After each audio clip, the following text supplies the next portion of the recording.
برقی جنریٹر میکانیکی توانائی کو برقی توانائی میں تبدیل کرنے والی مشین کو برقی جنریٹر کہتے ہیں۔ آئیے برقی جنریٹر کی ساخت کے بارے میں معلومات حاصل کرتے ہیں۔ جیسے کہ آپ ویڈیو میں دیکھ سکتے ہیں کہ محور کے اطراف تانبے کے تار کا حلقہ ABCD موجود ہے جو مقناطیس کے دو قطبین کے درمیان رکھا ہوا ہے۔ حلقے کو دو سرے R1 اور R2 کے دو موصل کڑیوں سے کاربن برش کے ذریعے جوڑا گیا ہے۔ یہ دونوں کڑیاں محور پر مضبوطی سے لگی ہوتی ہے، لیکن کڑی اور محور کے درمیان محجوز غلاف ہوتا ہے۔ محور کو بیرونی آلے کی مدد سے گھمایا جاتا ہے، جس کی وجہ سے حلقہ ABCD بھی گھومنے لگتا ہے۔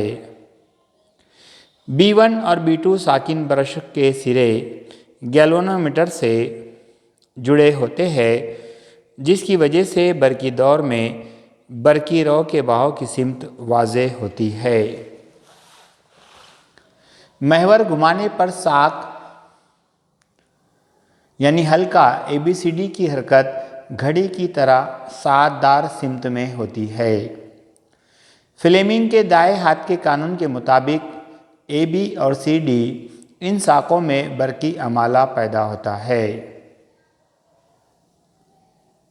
اس کے آگے برقی دور میں برقی رو B2 سے گیلونومیٹر میں اور وہاں سے B1 کی جانب بہتی ہے۔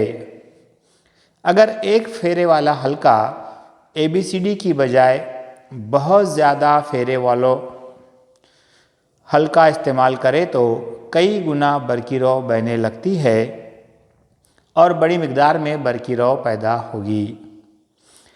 آدھے چکر کے بعد AB ساک یہ CD کی جگہ پر اور CD ساک AB کی جگہ پر آ جاتی ہے، جس کی وجہ سے امالہ برقی رو DCBA اس طرح گزرے گی۔